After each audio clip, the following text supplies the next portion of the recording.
अस्सलामु अलैकुम। आप सब लोगों को आज की कुरान क्लास में खुशामदीद। और आज की हमारी कुरान क्लास का मौजू आयतुल कुर्सी है। ये पारा नंबर 3 की आयत नंबर 255 है। एक आयत है लेकिन इसके अंदर टोटल 9 सेंटेंसेस हैं, 9 जुमले हैं।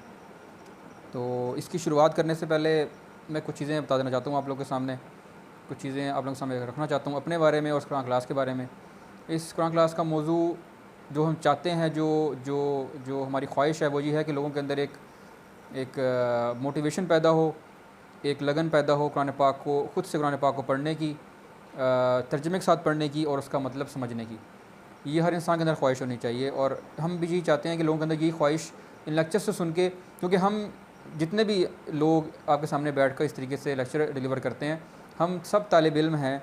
एक तालिब के तौर पर कुरान पाक पढ़ते हैं, मुख्तलिफ़ सोर्सेज़ को इस्तेमाल करते हैं चीज़ को समझने के लिए और कोशिश करते हैं कि वो बेहतर अंदाज़ में आप लोगों के सामने पेश कर सकें और ऐसे अंदाज़ में पेश कर सकें जो आप लोगों को समझ आए। और सिर्फ समझ ना आए, जो हम मैसेज जो असल में उन सूरास के अंदर या उन आयात के अंदर हो, वो मैसेज आम लोगों तक पहुँचाया जा सके। जो लोग कुरान पाक पढ़ते हैं लेकिन तर्जुमे के साथ नहीं पढ़ते, बस उनके अंदर एक जज्बा पैदा हो कि वो तर्जुमे से कुरान पाक को रीड करें। तो इसमें गलती की गुंजाइश है क्योंकि हम एक इंसान हैं, हमारा मतलब समझने में, हमारे सोर्सेज़ में ऐसा हो सकता है कि हम सही समझ ना पाएँ उस चीज़ को। तो उस चीज़ के लिए कहीं अगर गलत हो जाए, कोशिश ये होती है कि जो है ना सही मतलब समझाया जाए, लेकिन अगर कहीं गलती हो भी जाए तो अल्लाह पाक से ये गुजारिश है, ये दुआ है, इल्तिजा है कि अल्लाह पाक उसको, हमारी गलती को माफ़ फरमाए। और बस एक तालिब इल्म की हैसियत से आपके सामने बैठे हैं, ये चीज़ मैं क्लियर करना चाहता हूँ। अच्छा, आज की हमारा जो हमारा मौजू है, मैंने जैसे बताया आयतुल कुर्सी। तो ये एक आयत है, इसमें 9 इसके जुमले हैं जिनमें अल्लाह पाक ने अपने बारे में कुछ चीज़ें शुरुआत में बताई हैं, अपने कुछ सिफ़ात बताई हैं। और हम ये चीज़ पहले भी बारहा डिस्कस कर चुके हैं कि अल्लाह पाक ने इस निज़ाम को, इस यूनिवर्स को, ज़मीन, आसमान, जितने भी चाँद तारे जिनको हम डिस्कवर कर चुके हैं, जिन चीज़ों को हम देख सकते हैं, जिनको हमने डिस्कवर नहीं किया या जिन चीज़ों को हमने नहीं देखा कभी भी, उन सब चीज़ों का बनाने वाला, उन चीज़ों को पैदा करने वाला, और सिर्फ यही नहीं कि तख्लीक करने वाला, तख्लीक करने के बाद उन सब चीज़ों की देखभाल करने वाला, उनकी केयर टेकिंग, मेंटेनेंस रखने वाला, मेंटेनर वो अल्लाह पाक खुद है। तो उस चीज़ का बारहा इसके अंदर जो मैं आयत पढ़ूँगा, जो जुमले पढ़ूँगा, इसमें बारहा एक वाज़ेह तौर पे अल्लाह पाक ने चीज़ें बयान की हैं जिस चीज़ पर हमारा ईमान भी है।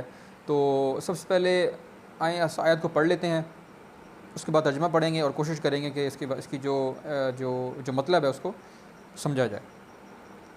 औज़ु बिल्लाहि मिनश शैतानिर रजीम, बिस्मिल्लाहिर रहमानिर रहीम। अल्लाहु ला इलाहा इल्ला हु वल हय्युल कय्यूम ला ताख़ुज़ुहु सिनतुन वला नौम लहू मा फ़िस समावाति व मा फ़िल अर्ज़ मन ज़ल्लज़ी यशफ़उ इंदहू इल्ला बिइज़्निही यअलमु मा बैना अयदिहिम व मा ख़ल्फ़हुम वला युहितूना बिशय्इन मिन इल्मिही इल्ला बिमा शाअ वसिअ कुर्सियुस समावाति वल अर्ज़ वला यऊदुहु हिफ़्ज़ुहुमा व हुवल अलिय्युल अज़ीम। सदक़ल्लाहुल अज़ीम। बिस्मिल्लाहिर्रहमानिर्रहीम। तर्जुमा इस तरह से है, अल्लाह वो ज़िंदा जावेद हस्ती जो तमाम कायनात को संभाले हुए है, उसके सिवा कोई खुदा नहीं है। वो ना सोता है और ना उसे ऊँघ लगती है। ज़मीन और आसमानों में जो कुछ है उसी का है। कौन है जो उसकी जनाब में उसकी इजाज़त के बग़ैर सिफारिश कर सके? जो कुछ बंदों के सामने है उसे भी वो जानता है, और जो कुछ उनसे ओझल है उससे भी वो वाकिफ़ है। और उसकी मालूमात में से कोई चीज़ इनकी गिरफ़्त अदराक में नहीं आ सकती इल्ला ये कि किसी चीज़ का इल्म वो ख़ुद ही उनको देना चाहे। उसकी हुकूमत आसमानों और ज़मीन पर छाई हुई है, और उनकी निगहबानी इसके लिए कोई थका देने वाला काम नहीं है। बस वही एक बुज़ुर्ग और बरतर ज़ात है। बिस्मिल्लाहिर्रहमानिर्रहीम। जैसे मैंने पहले बताया कि इसमें अल्लाह पाक की कुछ सिफ़ात बयान की गई हैं कि अल्लाह पाक किस तरह से इस तमाम कायनात का, इस यूनिवर्स का निज़ाम चलाने वाला है, और किस तरह से ये तमाम कायनात, सिर्फ तमाम कायनात नहीं, और इसमें तमाम मौजूद चीज़ें सब के सब की मलकियत जो है वो अल्लाह पाक की है। इन सब का मालिक, खालिक, बनाने वाला, चलाने वाला, मैनेज करने वाला, मेंटेनर, केयर टेकर, सब अल्लाह पाक ख़ुद ही हैं।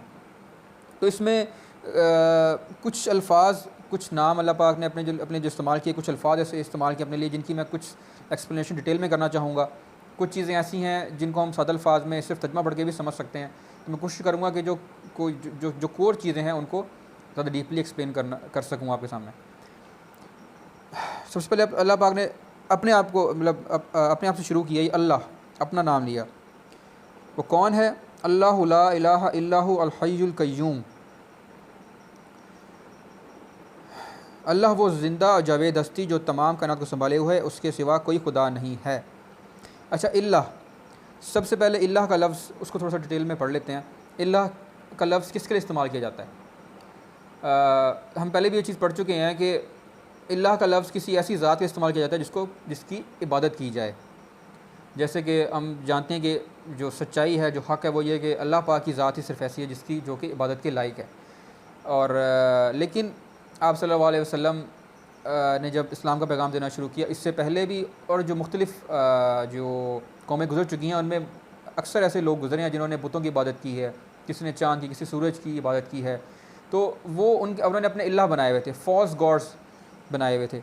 जैसे कि पहले ज़िक्र आया है, उज़्ज़ा का ज़िक्र आया कि वो एक फॉल्स गॉड था, एक झूठा खुदा जो कि लोगों ने बनाया हुआ था, जो कि कभी एक ज़िंदा कुछ शख्स गुज़रा था, उसके मर जाने के बाद लोगों ने उसको एक अपना खुदा बना लिया था। और ये वो आम इंसान ने इनको अपना खुदा समझा है। लेकिन असल में अगर इल्लाह का लफ्ज़ देखा जाए कि इल्लाह का लफ्ज़ किसके लिए इस्तेमाल किया जा सकता है, तो सबसे इम्पोर्टेंट चीज़ जो है ना, वो आती है इसमें लफ्ज़ इबादत। कि इल्लाह वो ज़ात है जिसके अलावा किसी की इबादत की ही ना जा सके, या वो ज़ात जिसकी जो कि इबादत के लायक हो और सिर्फ़ उसी की ही इबादत की जाए। इबादत की जाए जब उस ज़ात की, तभी वो इबादत हो। अगर किसी और ज़ात की हम करें तो इबादत है ही नहीं।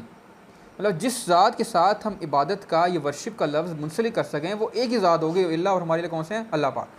ठीक है। तो इसके अलावा भी कई ऐसे मानी हैं जो उसके आते हैं, जो कि उनके वो मैं आपके सामने रखता हूँ। इसमें यह कि कोई ऐसी ज़ात जिसकी हम इबादत कर सकें, या जिसके लिए इबादत का लफ्ज़ इस्तेमाल किया जाए, और वो ज़ात जिसको हम मुश्किल में, हम किसी परेशानी में, हम किसी दुख में, तकलीफ़ में पुकारें, और हमें ये यकीन हो कि वो हमारी तकलीफ़ और मुश्किल का या हमारी इस इल्तिजा का सुनने वाला है। इसी तरीके से वो ज़ात है जिसके लिए हम एक शदीद हद तक की मोहब्बत रख सकें, अपना महबूब बना सकें जिसको, और ये वो मोहब्बत हो, या ये वो मोहब्बत का दर्जा हो जिसमें असल में मोहब्बत को हम अगर देखा जाए दुनिया के अंदर कि मुकम्मल मोहब्बत अगर किसी से कर सकते हैं तो अल्लाह पाक की ज़ात है। अच्छा, अरबी में या अरब के अंदर जो मोहब्बत है, इसकी टोटल 14 डिग्रीज़ हैं, 14 इसके लेवल्स हैं मोहब्बत के। जो सबसे नीचे वाला लेवल है ना, सबसे कम दर्जे का लेवल है, इसमें वो लेवल होता है जो जिसमें हम किसी से फ़िज़िकली अट्रैक्ट हो जाते हैं। सबसे कम लेवल वो है। सबसे हाईएस्ट लेवल है वो इस तरह का लेवल होता है कि हम मोहब्बत में इतने पागल हो जाते हैं कि हमें अपने आप पर ही कोई काबू नहीं रहता। सबसे पहली चीज़। दूसरी चीज़, हम जिससे मोहब्बत करते हैं, हम कोशिश करते हैं कि जो चीज़ वो चाहे, जो उसकी ख्वाहिश हो, जो उसकी मर्ज़ी हो, उसके मुताबिक ही जो है हम अपनी मर्ज़ी कर लें। जो वो काम कहे हम वो काम करें, जो वो हुक्म दे हम उस हुक्म को पाए तकमील तक पहुँचाएँ। तो जैसे मैंने पहले ज़िक्र किया कि जो पहला दर्जा है मोहब्बत का, जो सबसे ऊँचा दर्जा मोहब्बत का है, उसमें यह कि आप टोटल इंसान एनाइलेट हो जाता है, क्रेज़ी हो जाता है कि मोहब्बत करता है और अपने आप को खो बैठता है, उसको कोई समझ बूझ अकल नहीं रहती। लेकिन उससे जो निचला दर्जा है, जो सेकंड नंबर पे है, उसमें ऐसे है कि इंसान को अपनी अकल रहती है। वो मोहब्बत का ऐसा दर्जा है कि इंसान दूसरे से मोहब्बत ज़रूर करता है, कोशिश करता है कि उसके हुक्म बजा लाए, लेकिन इंसान अपने आप को नहीं भूलता। तो ये वो मोहब्बत है जो हम अल्लाह से कर सकते हैं। ठीक है। इसमें कैसे होगा कि ये वो ज़ात जो कि, या वो जो मोहब्बत जो हम अल्लाह से, ये अल्लाह से कर सकते हैं। तो अल्लाह वो ज़ात है, या अल्लाह उस ज़ात के लिए उसमें इस्तेमाल किया जाएगा जिससे हम मोहब्बत कर सकें, या जिससे मोहब्बत की जा सके, जिससे सही मानों में हम मोहब्बत कर सकें।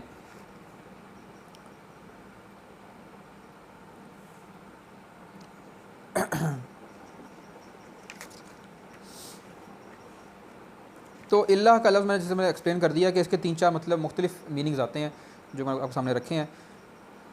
अच्छा, इसके आगे इस्तेमाल किया गया लफ्ज़ अल्लाहु ला इलाहा इल्लहु अल हय्युल क़य्यूम, अल हय्य और अल क़य्यूम।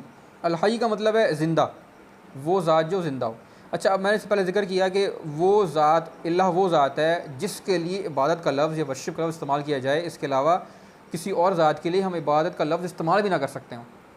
हकीकी मानों में इबादत होगी ही सिर्फ उस इल्लाह की या अल्लाह पाक की, या इल्लाह उस ज़ात के लिए इस्तेमाल करेंगे जिसके लिए हम हकीकी तौर पे बात कर सकें, और वो ज़ात अल्लाह पाक की है। तो आगे कहा जा रहा है कि अल्लाह कि वो ज़ात है जो ज़िंदा है। अब ज़िंदा से क्या मुराद है? मैंने इससे पहले बताया कि इल्लाह से मुराद वो ज़ातें जिनसे हम दुआ कर सकें, या जिनसे हम अपनी मुश्किल में, हम अपनी परेशानी के अंदर और किसी मुश्किल में दुआ कर सकें, इल्तिजा कर सकें। तो ज़ाहिर सी बात है कोई वो ऐसी ज़ात होनी चाहिए जो कि ज़िंदा हो, ठीक है। और इसी तरीके से देखा जाए, अगर जो लोग जो पहले बुतों को पूजा करते थे, वो भी सिर्फ बेसिकली उस बुत की पूजा नहीं करते थे, उन्होंने उस बुत से कोई एक ज़ात मुंसलिक की हुई थी जो कि उनके जहनों के अंदर, उनके ईमान के अंदर वो ज़िंदा ज़ात थी, लेकिन उसकी दुनिया के अंदर जो रिप्रेजेंटेशन थी वो एक बुत की फॉर्म में थी। तो जो लोग बुतों की पूजा करते थे उनका भी ये ईमान था कि इसके पीछे कोई ऐसी ज़ात है जो ज़िंदा है। तो इल्लाह, मैं अगर थोड़ा सा मज़ीद एक्सप्लेन करूँ तो ये वो ऐसी ज़ात होनी चाहिए जो कि ज़िंदा होगी। अच्छा, ज़िंदा भी फिर कोई आम नहीं, अगर हम अल्लाह पाक की बात करें, ये वो ज़ात नहीं होगी जो सिर्फ ज़िंदा होगी। हमें भी ज़िंदगी अल्लाह, मतलब हमारे अंदर भी ज़िंदगी है, इस दुनिया में बेतहाशा जानदार हैं, ऐसी चीज़ें जिनके अंदर एक जान है, लेकिन ये वो ज़िंदगी की बात नहीं हो रही। ये वो ज़िंदगी की बात हो रही है जो ज़िंदगी कभी ख़त्म ना होने वाली हो। ये उस ज़ात के बारे में बात हो रही है, उस ज़ात की ज़िंदगी के बारे में बात हो रही है जिसने बाकी तमाम जानदारों को ज़िंदगी फ़राहम की है, उन सबको जान फ़राहम की है। तो ये वो ज़ात है जिसकी जो ज़िंदगी है वो ख़त्म होने वाली नहीं है। और मतलब आम तौर पे इंसान के अंदर भी ज़िंदगी है, लेकिन ये कि एक जान है जो कि वो ज़िंदा है। पैदाइश से पहले भी हम मरे हुए थे एक तरह से, और मरने के बाद तो ऑब्वियसली हम इस दुनिया में हमारा कोई भी फ़िज़िकल फॉर्म नहीं रह जाएगी, सिर्फ स्पिरिचुअल एक रूह की हद तक हम, हमारा एक जो है ना, जितना मेरे इल्म में है वो एक इस फॉर्म में रह जाएंगे। तो हमारी फ़िज़िकलिटी यही दुनिया के अंदर रह जाएगी। तो हमने दुनिया के अंदर रहना है और अपना वक्त गुजार कर यहाँ से चले जाना है। तो ये यहाँ पर जो बात हो रही है, अल्लाह पाक की बात हो रही है कि वो ज़ात जो ज़िंदा है, जो कभी ख़त्म ना होने वाली है, और ये वो ज़ात है जिसने बाकी तमाम जानदारों को ज़िंदगी या जान फराहम की है। तो वो अल्लाह जो जिसके सिवा कोई इबादत के लायक नहीं है, वो ज़िंदा है। और अल-क़य्यूम, अल-क़य्यूम से मुराद है कायम एक चीज़, दूसरा मतलब इसका है केयर टेकिंग, के ख्याल रखने वाला।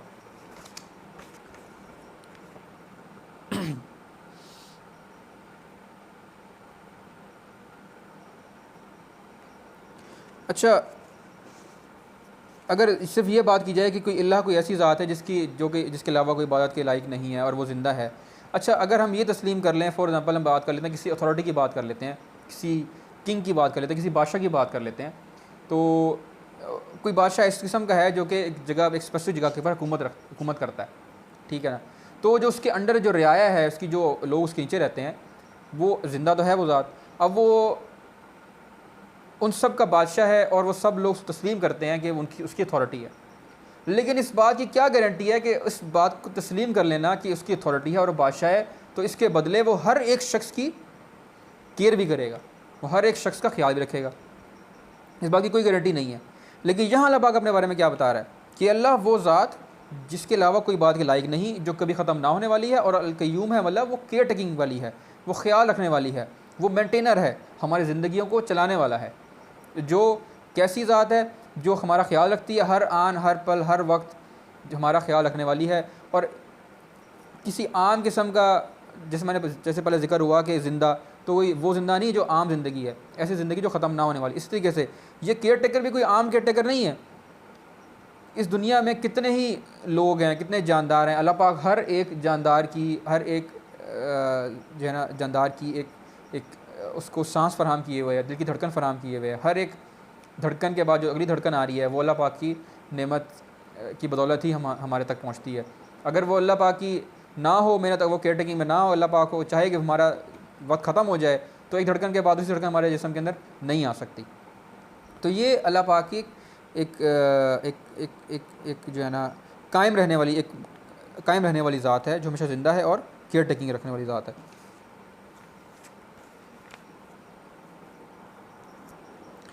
अच्छा, इसमें एक और चीज़ आती है कि केयर टेकिंग में, कि जैसे पहले जिक्र किया कि वो ज़ात अल्लाह वो ज़ात है जिससे हम अपनी मुश्किल के अंदर, किसी डेस्परेशन के अंदर, किसी परेशानी के अंदर याद कर सकें, उससे कोई दुआ कर सकें, कोई ख्वाहिश का इजहार कर सकें। तो वही बात है यहाँ पर कि ये वो ज़ात है जो कि जिससे जब हम दुआ करें तो हमारी दुआओं को सुनता है, और सिर्फ ये नहीं कि सिर्फ सुनता है या वो चीज़ देखता है या वो चीज़ सुनता है जो हम कहते हैं। ऐसे भी होता है कि बहुत से लोग दुनिया में ऐसे भी हैं जो ना इबादत करते हैं, ना मांगते हैं, लेकिन इसके बावजूद उनको एक अल्लाह लंबी ज़िंदगी फराहम करता है, उनको सांसें फराहम करता है। ये सब कुछ अल्लाह पाक खुद ही से कर रहा है उनकी केयर टेकिंग के अंदर, उनके ख्याल रखने के अंदर। ठीक है, तो वो अल्लाह से चीज़ें जो नहीं भी मांगते, अल्लाह उनको वो भी नेमतें, उनकी ज़रूरियात हैं, वो फ़राहम करता है। तो ज़रूरी नहीं है कि जो अल्लाह पाक से चीज़ मांगी जाए सिर्फ वही अल्लाह पाक फराहम करे। ये ऐसी इतनी बेहतरीन कुदरत रखने वाली ज़ात है, इस तरीके की ख्याल रखने वाली ज़ात है कि जो लोग उसे नहीं भी मांगते वो फिर भी उन सब की केयर टेकिंग या उनका ख्याल रखता है।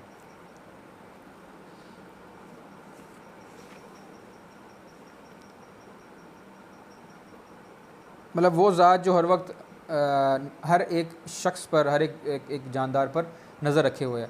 और नज़र रखने का मतलब सिर्फ ये नहीं कि मैंने पहले भी, चूँकि पहले भी मैं अपने लेक्चर के अंदर आयतुल कुर्सी को एक्सप्लेन कर चुका हूँ, मैंने पहले भी एक एग्जांपल दी थी कि सपोज़ कर लें कि किसी एक जगह पर जैसे हम देखते हैं कि मुख्तलिफ़ बिल्डिंग्स के अंदर मुख्तलिफ़ जगहों पे ऐसा होता है कि सिक्योरिटी गार्ड बैठे होते हैं किसी चीज़ की हिफाजत के लिए। तो अब वो इंसान है तो, और केयर टेकिंग का एक ख़ास तरीका भी हो सकता है। सपोज़ कर लें कि वो शख्स जो है वो कुर्सी के ऊपर बैठा हुआ है और वो आराम से, मतलब उसकी अटेंशन उस चीज़ की तरफ है लेकिन कंप्लीट अटेंशन उसकी चीज़ की तरफ नहीं है। एक वो है कि आप चीज़ के ऊपर खड़े हुए हो, आप उस सर के ऊपर खड़े हुए हो और हर वक्त हर आँख को देख रहे हो, तो जो सेकंड बंदा होगा ज़ाहिर सी बात उसकी तवज्जो ज़्यादा होगी, वो फ़ौरन से कोई अगर मसला होगा तो उस चीज़ को पिक कर लेगा। तो इसी तरीके से अल्लाह पाक जो है हर मखलूक के ऊपर अपनी इसी तरीके से मौजूद है, हर वक्त मौजूद है, हर वक्त हमारे करीब से करीब तर हैं और हर वक्त हमारे पर एक सिक्योरिटी हमें फ़राहम किए हुए है।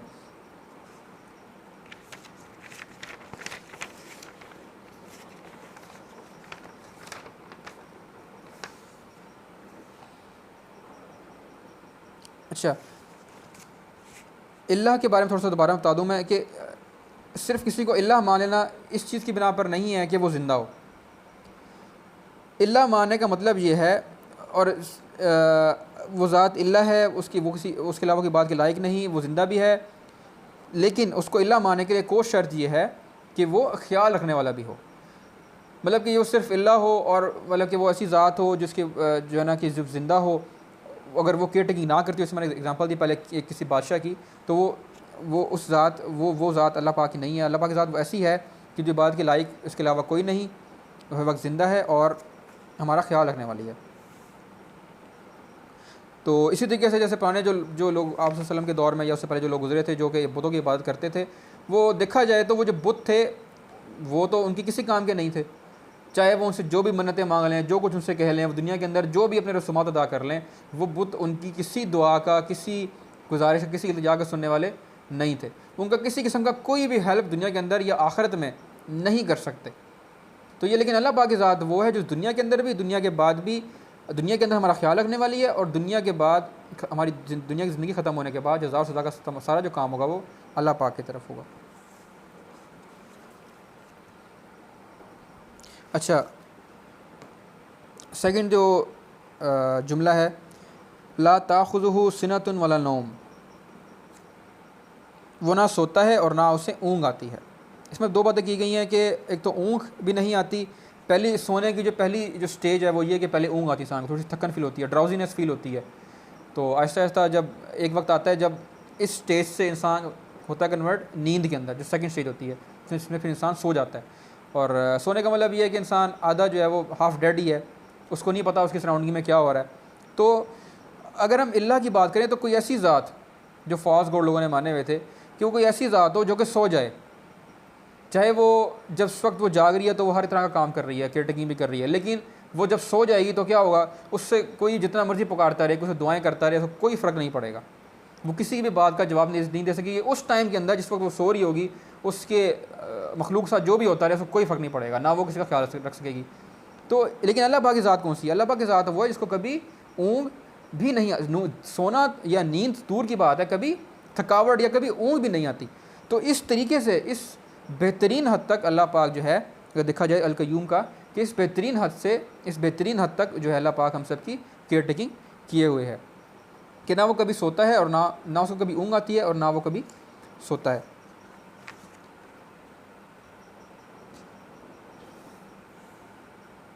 अच्छा, इसमें देखा जाए तो अगर आप फॉर एग्जाम्पल आपको रिश्तेदार बीमार हो, कोई अस्पताल में हो, जैसे कि अस्पताल में होता है तो ऑब्वियसली पड़ती है ज़रूरत अस्पताल में साथ बैठने की, साथ जागने की। तो आप रिश्तेदार कोई बीमार है और आप कहते हो कि कोई आपसे कहता है कि आप जाओगे, तो वो आप कहोगे हाँ कि नहीं मैं जाता हूँ, और आप कहते हो वहाँ जाके नहीं मैं उसके साथ बैठूँगा, और आप कितनी देर बैठ जाओगे? 5 घंटे, 6 घंटे, 7 घंटे, 8 घंटे, 10-12 घंटे बैठ जाओगे।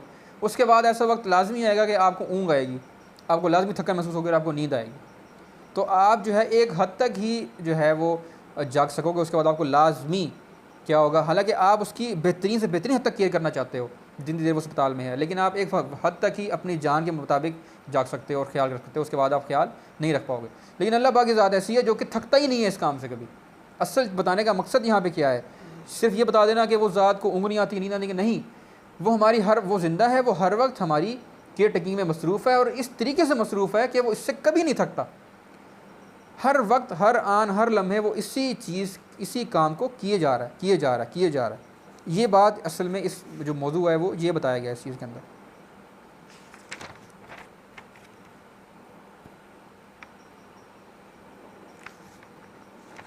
मतलब अल्लाह पाक की ज़ात इस हद तक परफेक्ट है, सुभान अल्लाह।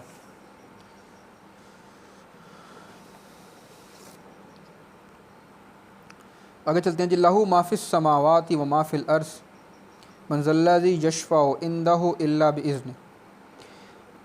ज़मीन और आसमानों में जो कुछ है उसी का है। अच्छा, यहाँ पर बात की जा रही है मलकियत की, अथॉरिटी की और पोजेसन की, कि वो यहाँ पर ये बताया जा रहा है कि ज़मीन में और आसमानों में जो कुछ है वो उसी का। अच्छा, इसमें बड़ी बड़ी अच्छी एक बात है कि जिस वक्त कुरान पाक नाजिल हुआ, अगर हम आम लोगों की बात करें तो उनको चाँद सूरज के अलावा चाँद सूरज ज़मीन के अलावा बाकी सितारों का, बाकी सियारों का, डिफरेंट गैलेक्सीज़ का, क्लस्टर्स का नहीं इल्म था कि यूनिवर्स कितनी बड़ी है, कि हर वक्त नए से नए सितारे वजूद के अंदर आ रहे हैं। लेकिन उस वक्त जब ये नाजिल हुई तो उस वक्त बताया गया ज़मीन और आसमानों में उनकी जो सोच होगी ज़मीन और आसमान की, वो बहुत ही छोटी होनी चाहिए। आम लोगों की बात कर रहा हूँ मैं, जो लोग ईमान लेकर आए थे, ठीक है। लेकिन अगर हम आज के दौर में बात करें तो हमें यही, अगर हम आयत पढ़ें कि ज़मीन और आसमानों में जो कुछ है उसी का है, तो कितनी बड़ी अल्लाह पाक ने कायनात बनाई है। हमारा मिल्की वे के अलावा हमारी गैलेक्सी से बढ़ के फिर क्लस्टर्स, और हर वक्त हर आन कभी कोई चीज़ तबाह हो रही है, कोई एक सितारा कहीं कोई पैदा हो रहा है, हर वक्त हर लम्हे ये काम मतलब चल रहा है, ये कंटिन्यूस 24 आवर्स 24/7 ये काम चलता चला जा रहा है, और सबकी तख्लीक अल्लाह पाक कर रहा है। तो अल्लाह पाक यहाँ पर ये, इससे हमें अंदाज़ा होता है कि उस दौर के मुकाबले में आज के दौर में हमें ये पता चल गया कि हमारी जो ज़ात है वो किस हद तक वैल्यू रखती है इस दुनिया के अंदर। हमारी वैल्यू क्या है, एक ज़र्रे के बराबर भी नहीं है। इस पूरी यूनिवर्स में हमारी वैल्यू कुछ भी नहीं है, देखा जाएगा हमारी फिजिकलिटी एक ज़र्रे के बराबर है, ठीक है ना। और तो हमारे लिए ये चीज़ कितनी बड़ी है कि ज़मीन के ऊपर ज़मीन पर ही हम इतने छोटे से हिस्सा रखते हैं हमारा। आसमानों की अल्लाह पाक ने बात की कि वो ज़ात जो पूरे आसमानों के अंदर जो कुछ है उस सब की मलकियत अल्लाह पाक की है। अब यहाँ पर ये बात क्यों की जा रही है, इसको मैं पीछे दोबारा जोड़ूंगा। पहली जो हमारी पहला जो सेंटेंस था कि अल्लाह पाक ने बताया कि यहाँ पर अल्लाह पाक ने बताया है शुरू में कि वो ज़ात जो है वो ज़िंदा है और जो कायम है, यानी कि जो केयर टेकिंग में मसरूफ़ है और लोगों का, और जो ख्याल रखने वाली है। अब यहाँ पर ये नहीं बताया कि एग्जैक्टली इन तर्जमे के अंदर या अरबी के अंदर कि किस चीज़ की बात हो रही है, किस मखलूक की बात हो रही है, कि किस चीज़ की केयर टेकिंग में अल्लाह पाक मसरूफ़ है। ये हमने अंदाज़ा लगाया है कि इंसानों की या मखलूक़ात की, लेकिन इसमें नहीं डायरेक्टली बताया गया कि किस चीज़ की अल्लाह पाक केयर टेकिंग में मसरूफ़ है। तो यहाँ बताया जा रहा है वो कि जैसे कि फ़ॉर एग्ज़ाम्पल मैं कहता हूँ आपके पास एक जो है ना एक गाड़ी है, या सपोज़ कर लेते हैं आपके पास एक गाड़ी आपकी अपनी है, एक गाड़ी आपने किराए की ली हुई है। तो ज़ाहिर सी बात है आप उस चीज़ की इंसान जो है ज़्यादा ख्याल करेगा जो कि उसकी अपनी होगी।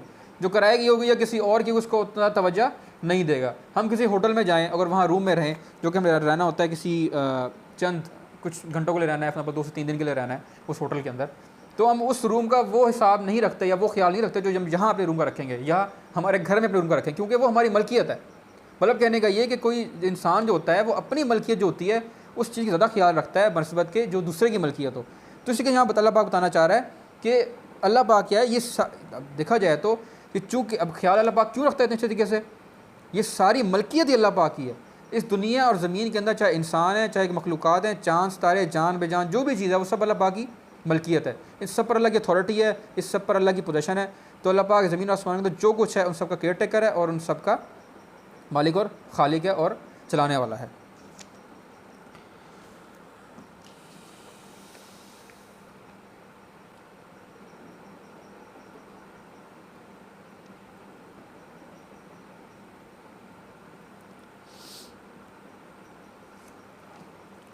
अच्छा आगे चलते हैं जी।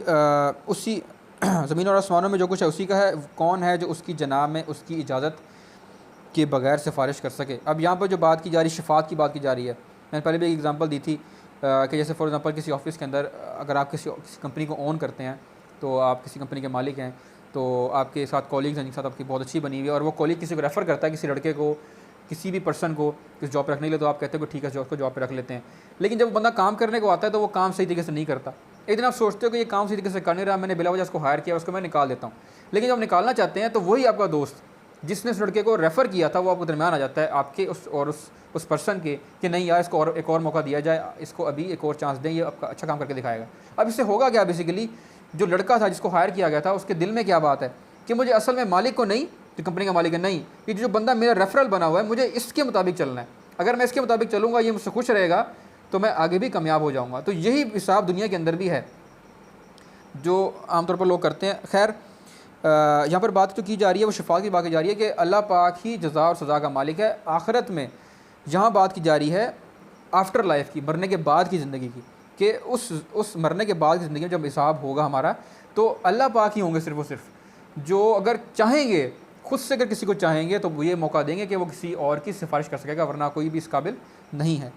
जो कुछ बंदों के सामने है उससे भी वो जानता है, जो कुछ उनसे ओझल है इससे भी वो वाकिफ़ है। जिससे पहले जिक्र किया कि बहुत सी चीज़ें ऐसी जो हमें नज़र आती हैं, कुछ चीज़ें हमें नज़र नहीं आती, उन सब का इल्म अल्लाह पाक ने रखा हुआ है। हमें इल्म अल्लाह ने सिर्फ वो दिया जो हमारी ज़रूरत का है, ठीक है ना। और इसकी मालूमात में से कोई चीज़ की गिरफ्त इदराक में नहीं आ सकती इल्ला ये कि किसी चीज़ का इल्म वो खुद इनको देना चाहे, कि वो इल्म जो अल्लाह पाक ने हमें खुद दिया है सिर्फ उस चीज़ का हमें इल्म है। उसके अलावा जो चीज़ें अल्लाह पाक ने पोशीदा रखी हुई हैं उनका इल्म हम किसी भी तरीके से हासिल नहीं रख सकते अनलेस कि अल्लाह पाक खुद हमें वो इल्म दे। उसकी हुकूमत आसमानों और ज़मीन पर छाई हुई है और उनकी निगहबानी इसके लिए कोई थका देने वाला काम नहीं है।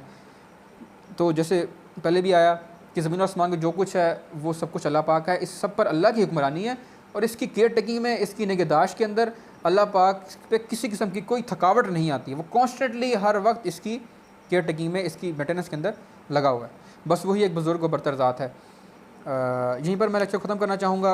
और कुछ चीज़ें ऐसी थी जिन पर मैंने ज़्यादा फोकस किया, कुछ ऐसे अल्फाज थे जिनको मैंने एक्सप्लेनेशन ज़रा ज़्यादा करना चाहिए, क्योंकि मुझे लगा कि वो इंपॉर्टेंट है। कुछ चीज़ें ऐसी थी जो सादा समझ आने वाली थी, उनको मैं ज़्यादा डिटेल में नहीं गया। तो कोशिश ये है कि जो दुआ ये है कि छोटी सी जो कोशिश की गई आपके सामने तर्जुमा रखने की, उसके एक्सप्लेनेशन रखने की, ये मैं बेहतर तरीके से आप लोगों के सामने रख पाया हूँ। इसमें कोई गलती कोताही होगी तो अल्लाह पाक माफ़ फरमाए। जज़ाकल्लाह।